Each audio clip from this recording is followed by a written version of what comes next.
Welcome into One of One Sports, the only one for your original sports commentary and analysis. The college football regular season is officially over, so let's break down everything we saw on the last weekend.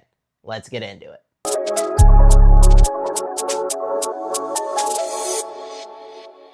All right, before we get into it, if you guys are enjoying the content on the channel, make sure to leave a like and subscribe. I'm trying to hit 300 subscribers before the end of the college football season, and the regular season's already over. I'm running out of time. I need your guys' help to get there. And also, if you're a fan of any other sports, we just had maybe the greatest sports week of the year. So I'm gonna have college basketball content. That was awesome. There's been NFL playoffs coming up, college basketball, the NBA, in-season tournament, any of that stuff. We'll have coverage on the channel, so make sure to follow, consider subscribing. Any support is greatly appreciated. And with that being said, we start with the game. Ohio State defeated Michigan 27-9. And yeah, I got to eat some crow on this one because I did pick Michigan to win the game for the 5th year in a row. And look, was Ohio State more likely to win? Yeah, I said that much. I said there was no reasonable reason to pick Michigan, but I was kind of banking on this idea that Michigan had controlled the game for the last 4 years. And even last year, there was a bigger gap between Ohio State and Michigan than there was this year. And Michigan managed to pull that one off. So until Ryan Day had actually done it, I was going to pick Michigan. I'm also someone who roots for Michigan, so there's some biases there. But it's the same concept as when Penn State, when they had James Franklin, obviously they no longer do. When they would play Ohio State or Michigan, I'm not going to pick them because they just haven't proven they can win those games. It was the same type of concept here with Ryan Day, but now he's finally done it. I know he beat Michigan really early in his tenure, I think year one, but that was, kind of still overlapping with the Urban Meyer players. Since he's really taken control of the program, he's lost all of these games. So to finally get that monkey off his back, kind of quiet the Ohio State fans that have been at his throat for the past 4 years was huge for him. And it came from a shaky start. I mean, Ohio State,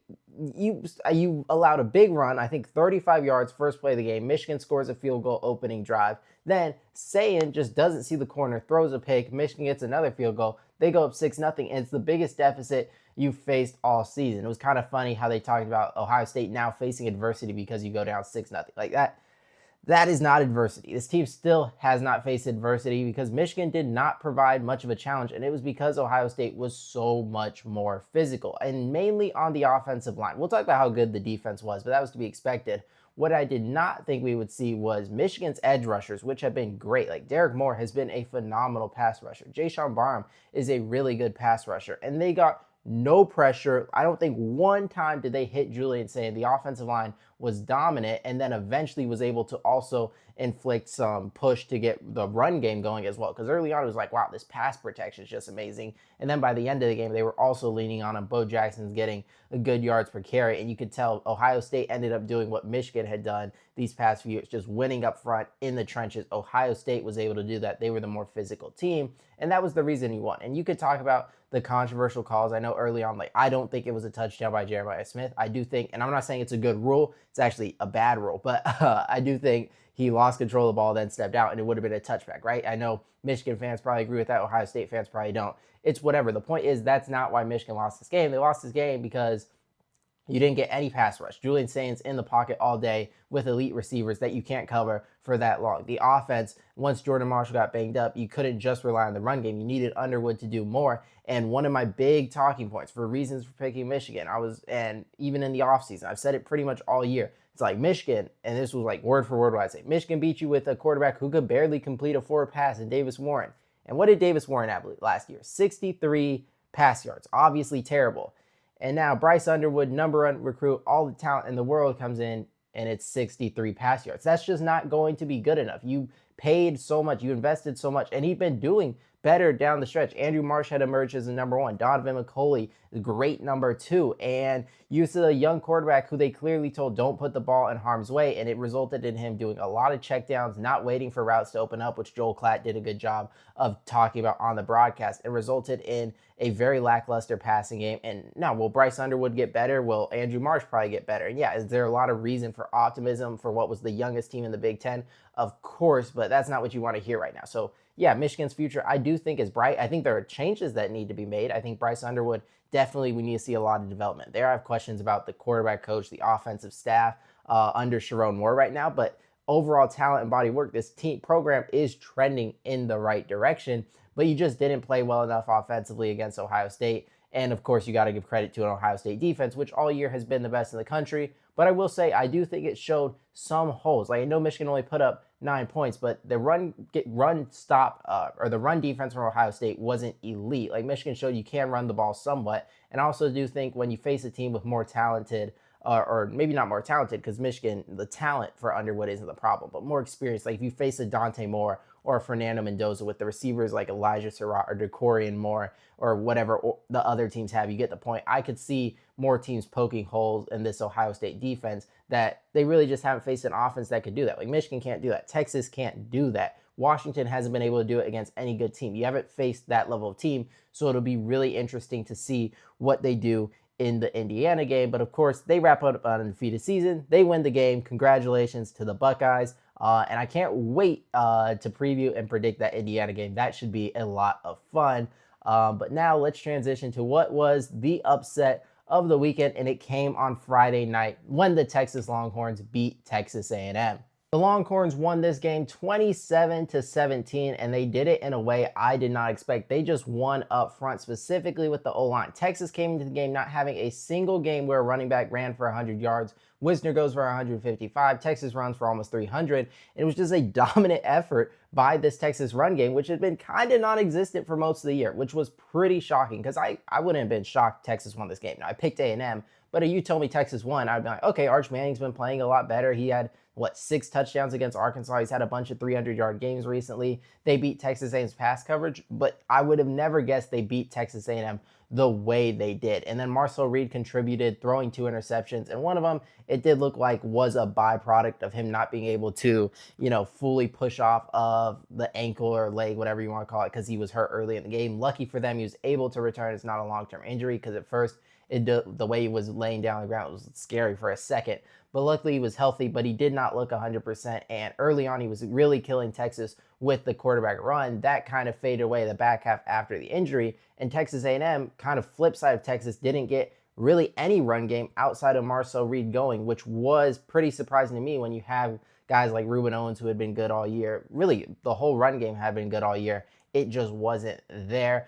So A&M, perfect season. Failed. You still go 11-1, you'll still be in the playoff, but you still never been to an SEC title. You still now lost 2 years back-to-back to your rival, and now you're maybe, like, a lot of projections don't think you'll get a bye. Maybe you could get a bye still in the first round. I'm skeptical, though. You'll probably be hosting a first-round playoff site, which on one hand is like, yeah, it's amazing you get to host a playoff game, but the expectations now, like, it's like our one game to beat our rival, we complete a perfect undefeated season, a chance to win our first SEC title, bye in the first round. Like, it was all right there for the Aggies, and you saw it slip away. But of course, you can rebound. Mike Elko is a great coach. He'll get the team focused. You now have an extra week off, or everyone's gonna have weeks off before the playoff. But you don't go to Atlanta. You start focusing after these rankings. Maybe you'll be the 6th seed. Probably would be my guess. Maybe 5 seed though. And you'll be hosting, maybe it's Virginia, maybe it's Tulane. You should be able to win your first round matchup though. And then from there, who knows what could happen. We saw Ohio State lose to their rival end of last year,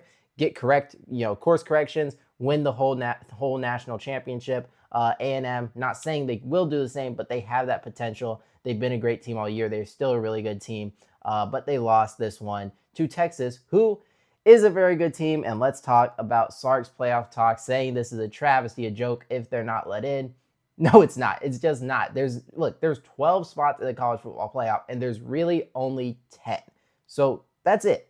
You got to be a top 10 team. I know Texas is going to say, well, we beat 3 top 10 teams, including 2 that you'll have in the playoff. We beat A&M. We beat Oklahoma. Like, that's great, but A&M won 11 other games. Oklahoma is a 10-2 team that beat Alabama, and, their losses to Ole Miss and Texas, whatever. But Texas, you lost to a Florida team that has, 4 wins on the season. Like, that's a brutal loss. And I know people are going to argue, well, you have great wins and you shouldn't be penalized to lose to Ohio State. That's fine. That's fine. I agree. We want to incentivize playing these big out-of-conference games. But who are you wanting to take out is my question. Because if you take out Notre Dame can make the same argument of playing great games. If you want to talk Oklahoma's like, okay, well, we went and played Michigan out of conference and we won. So it's which of these teams do you think wasn't scheduling big games? Alabama scheduled Florida State and Wisconsin, and I know they didn't end up being good, but the idea behind it is still there. And Alabama won the most top 25 wins of any team in the country. So I just don't understand which team they're saying didn't schedule these big games. And who do you think, if you think Texas should be in,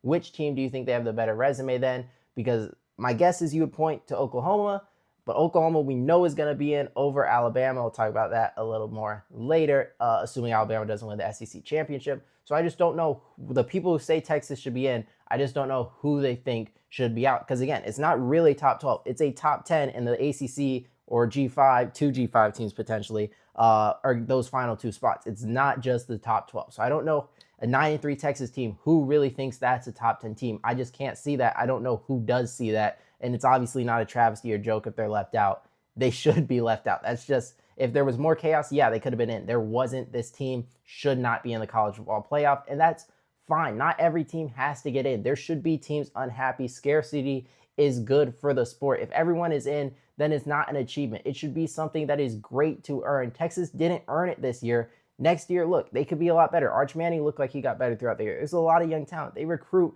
really well, but this year 9-3 is just not good enough, especially when one of those losses is to the Florida team that was really bad this year.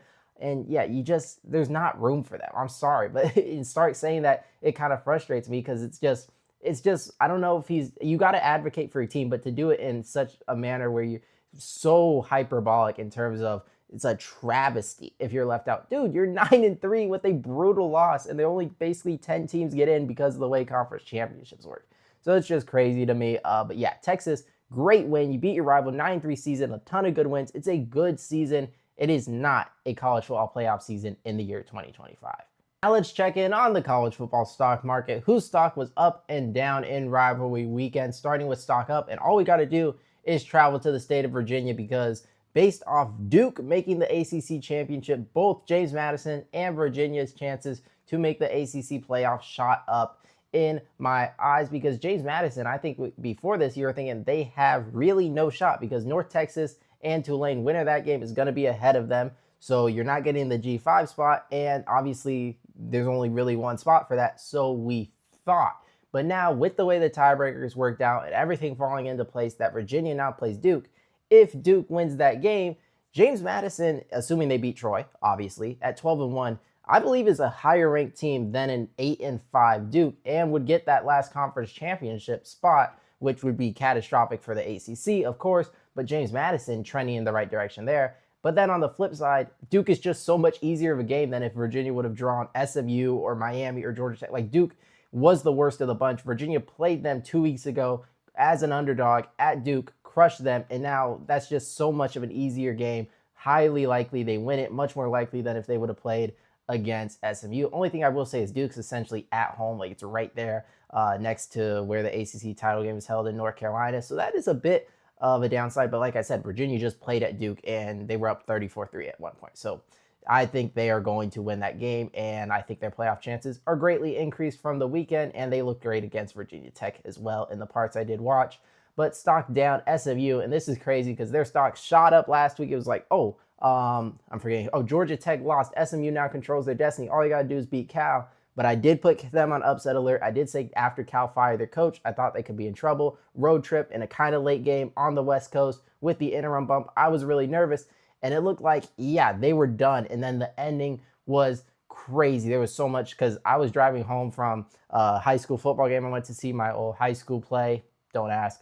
It went very poorly. Throw the ball to Roy Oliver. Anyways, SMU comes back on the way home because I think they were down 31-14. And then when I get back there, take the lead 35-31, allow Sagapolatele to lead Cal for a touchdown. But then they move down the field, still have 8 seconds. Instead of running one more quick play to get yards, kick it from 52. Rogers misses the field goal.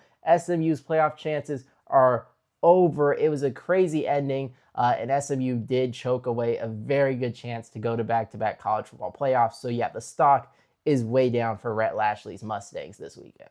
Now, how about some winners and losers? On the winner's side, I'm going with Georgia and Alabama back on top of the SEC. It seems like nothing has changed, right? For all that there was about A&M being undefeated all year long, for as good as the year as Ole Miss had, all things ended in Bama and Georgia once again being on top of the SEC, playing in the SEC championship, and both in my eyes, have likely secured a college football playoff spot because I don't think you're dropping out Alabama if they lose. Obviously, Georgia's in. And now, if Alabama wins, they may even jump as high as a top 4 seed, get a bye, right? So both these teams, huge winners from the weekend. And breaking down those games a little bit more, Georgia, not super dominant against Georgia Tech, and I do think part of that was just the play calling. Like, they need to just keep handing the ball to Nate Frazier. They kind of bailed out Georgia Tech at times by running a little trick play, like a reverse action, or having Gunnar Stockton throw it. He did not play particularly well when handing a ball off was working just fine, but the defense was great, really held a Georgia Tech offense, which had been one of the best in the country, in check, so it was impressive there.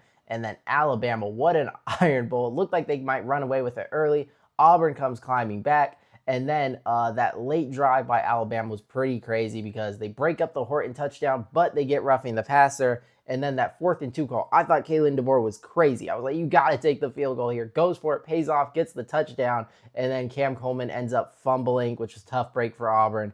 And they lose. They were very competitive. DJ Durkin, I think if he had won that game, would it be a different report out this morning instead of Alex Golish? Who knows? But yeah, it was a really entertaining game. Kind of some crazy play going by Kalen DeBoer, but it paid off. You're in the SEC title. Congratulations. Loser side, the ACC. You may miss the college football playoff. We just talked about it, right? If Duke wins this thing, they're probably not getting in. And we know what the committee's been doing with Miami having them behind Notre Dame. We've talked about it at length here. So the ACC, huge losers once again. And then the bubble teams, not just Miami, but Vanderbilt, a Texas, a Utah, any of these teams that thought maybe we could sneak in, get some chaos. Nope, Oklahoma's going to win. Nope, Alabama's going to win. No upsets whatsoever except Texas A&M, who was obviously already safe. So bubble teams were losers on the weekend.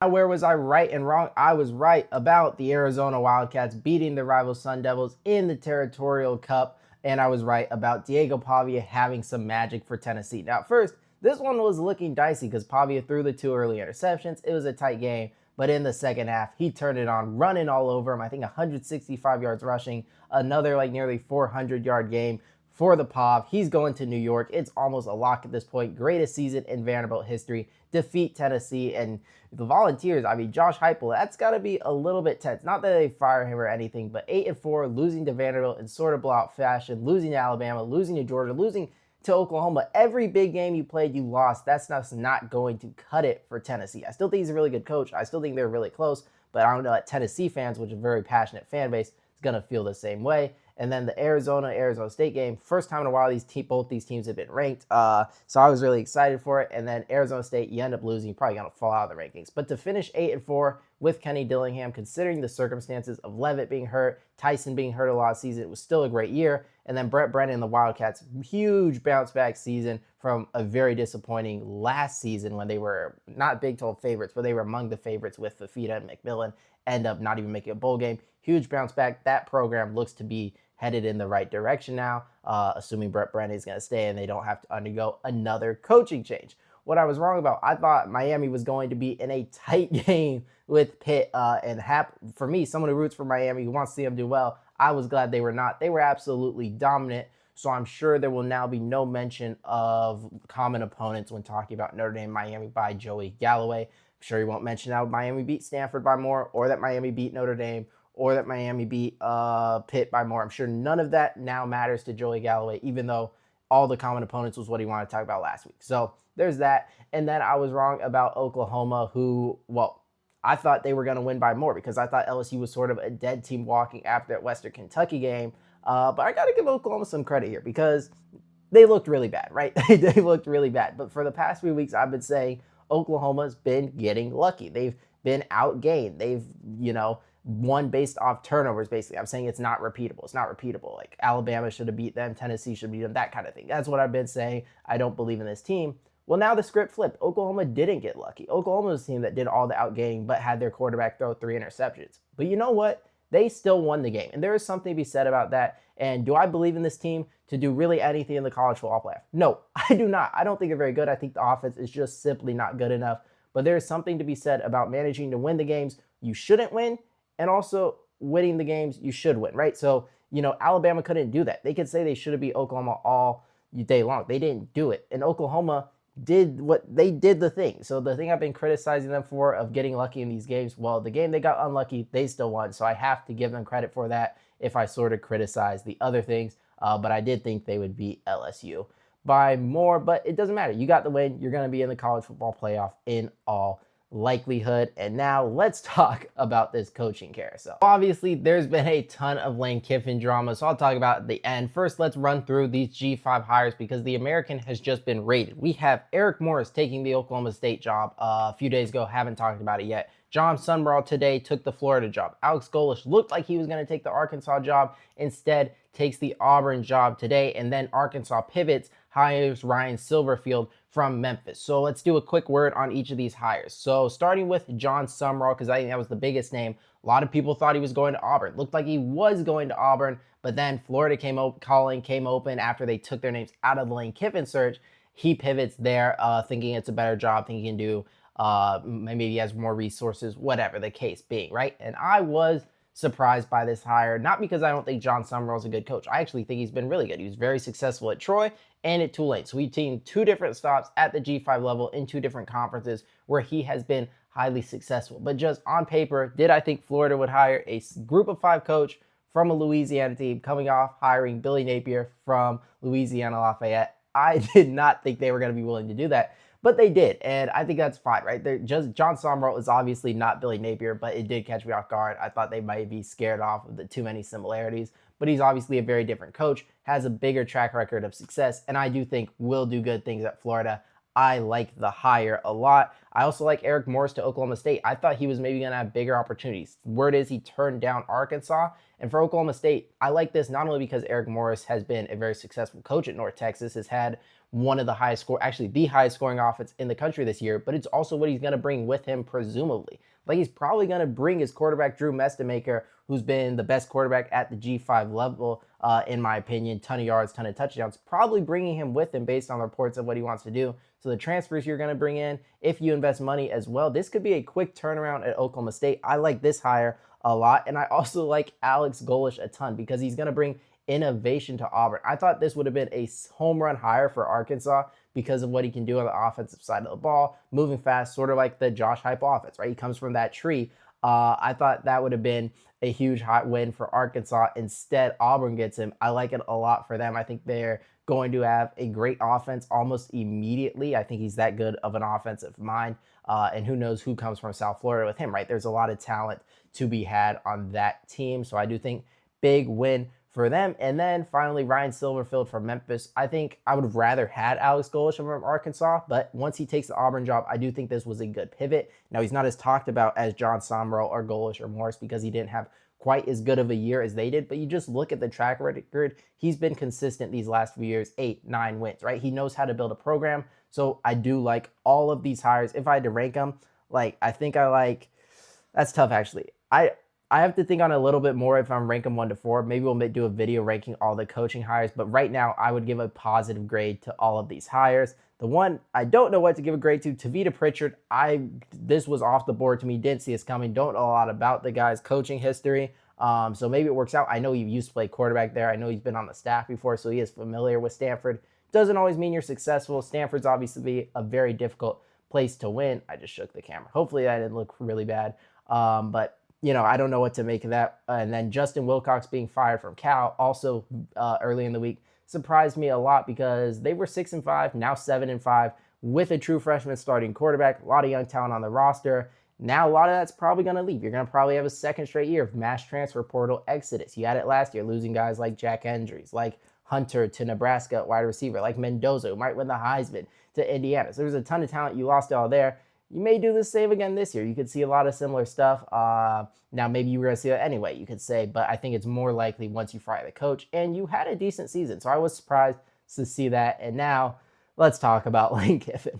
And there's so much to say. I mean, where do we begin? I guess we'll start with the fact that for like 48 hours, a decision was imminent. He knew what he was going to do. He wanted to take the LSU job. And he really drugged this thing out, which was kind of annoying to me, who just wanted the news to be official. So Lane Kiffin is headed to LSU, but that's not where you got to start a story because the drama unfolding at Ole Miss is getting crazy. Like Lane Kiffin demanding to be allowed to coach college football playoff, Ole Miss being like, you're not coaching. Like, you want to take the LSU job, that's fine. You leave. And I can see if I'm Ole Miss, I would have him coach because I think we have a non-zero chance to win a national championship if he's the coach. If he blows it up, takes all his offensive staff, like we're done. The season's over. You just had your best season in history, 11-1. You're going to host a college football playoff game. You have a real chance to make a run at this thing. Now, do I think they would actually win? No, but you've got at least a chance, right? You're in the field and you're a top 7 seed. You've got a chance. That chance is gone if you get, most likely I think it's gone if you just have him blow up the offensive staff when he leaves, right? So I think for the good of the program, for a chance to accomplish something even more historic than what you've already done, I would have wanted him to stay if I was Ole Miss. But they don't want him to stay. So I also don't get the people acting like it's like his privilege to finish coaching the team. Like, no, you took another job. If Ole Miss doesn't want you there, you got to go. Like, they don't owe you anything once you've left in the middle of a contract. Like, that's crazy talk probably from like Nick Saban, Kirk Herbstreit. And I understand the problems with the calendar. But look, the calendar didn't make you leave. All these other coaches deal with the same calendar. You're the one in this situation because you made the choices you made. And I've said, if I was Lane Kiffin, I would not have left at Ole Miss. I don't like the way he's handled the situation, dragging it out, all the drama, messy exit once again. And it just feels like all that he had been seemingly changed from Lane Kiffin, all the problems from his previous stops have now turned up once again. And I just hope LSU knows what they're getting themselves into. And I am more skeptical of the Lane Kiffin hire than it seems other people are, because I don't know that he's matured. I don't know. Once you get the Lane Kiffin job hunter mode, taking the best gigs, leaving, messy exit, all that stuff, I don't know that I'm getting the Lane Kiffin that was successful at Ole Miss. I don't know that it's going to work out well. I think on it more, but right now I'm skeptical of the LSU hire. Very interested to see where Ole Miss pivots, who's going to be their next head coach. But yeah, we talk about that another time. But there's just so much drama unfolding in a Lane Kiffin situation right before the college football playoff, which is just ridiculous that your team has a chance to win a national title and nobody cares. Like, that's not what anybody is talking about when it comes to Ole Miss. Excuse me. And now let's pivot to, or let's wrap up with the 2-minute drill. Put 2 minutes on the clock, and then we got to get out of here. So let's start with the weekend whip around. What else did we see from around the country? Oregon takes down Washington in a game that was not as close as I thought it was going to be. Washington, once again, like it seems their offense just did not scale this year. When they played Michigan or Oregon or Ohio State, they just didn't have a very good offense. And then also against Wisconsin, but that was kind of a product of the weather. So Washington was really good at beating inferior competition, didn't scale to that next level. So I don't know what to make of that. Like, it's a young team. Damon Williams should be back, assuming Jed Fish stays, and it seems like he will, because there was rumors he might get the Florida job. But now that he's there, it should return a lot of talent. They should be really good. But I can't pinpoint what the issue was for why they weren't able to continue being a really strong offense when playing good competition. On the Oregon side, look, this is still my national title pick. I seem to say that every week. I just believe in this team a lot. They look so balanced. The run game is probably the best in the country. I think Dante Moore is the best quarterback in the country. The O-line is really strong. The pass defense is really strong. I think they have everything here to make a run at this thing, and I think they are being severely underrated. Elsewhere, Texas Tech and BYU took care of business. Texas Tech smashed West Virginia 49-0. BYU went down 14-0, then won 41-21 against UCF. What else we get? USC beat UCLA. Was a little shaky early, but ended up winning it. We talked about Virginia beating Virginia Tech. I don't know if there's much else to say. Missouri beat Arkansas. Penn State got to bowl eligibility, beating Rutgers, so that's a good turnaround for them. James Madison obviously won. Florida beat Florida State. Washington State beat the Oregon State in the Pac-12 championship rematch, as they lost the other one this year. Bill Belichick's season ended at a loss at NC State. We're going to talk about the Mountain West here in a second. I think that, Clemson beat South Carolina, ended the season on a high note. Cade Klubnik went out on a high as well, made some really cool plays. So that was good to see. They're 7-5 though, so we'll see them in a bowl. Now conference championship talk. Mountain West got crazy. 4-way tie between New Mexico, UNLV, San Diego State, Boise State. Computers have decided it's Boise State hosting UNLV. But yeah, that was quite dramatic as it didn't come out till this morning. And then we got Duke, Virginia. Virginia's going to be my clear pick for me. Like, I know I'm going to have to break it down, but I'm done picking Duke after you've been following the channel. It's been a disaster. The amount of confidence I've had in Duke and the amount of times they've let me down. Tulane, North Texas should be a lot of fun. Ohio State, Indiana should be awesome. Bama, Georgia as well. But even Texas Tech, BYU. Like, we should have really good conference championship games lined up. And then final questions I have for the CFP committee. Does Miami jump BYU? And if they do jump BYU, Are they ever going to value head-to-head against Notre Dame? That's going to be the question. That's always there consistently. Then how far does Texas A&M drop? To 3 to what? Because Georgia, sure, they're going to be behind. Texas Tech, I would imagine. Are they behind an Oregon? That's a big question. And then did Notre Dame jump Oklahoma because they love this eye test so much? And Notre Dame, eye test-wise, clearly looks better than Oklahoma. And why that's so pivotal is because if BYU beats Texas Tech, if Alabama beats Georgia, then the Notre Dame would not make the playoff if they stay at 9. They would not make the cut. So that last, being in the top 8 is so pivotal right now. So those are my final questions for the college football playoff rankings. And with that being said, that is all I have for what felt like a pretty long wrap up, but it was the final week of the season. So if you guys enjoyed, make sure to leave a like and subscribe. I'll be back tomorrow to give my top 25 rankings. And then Tuesday, we will do conference championship predictions. Until then, I'll see you guys next time.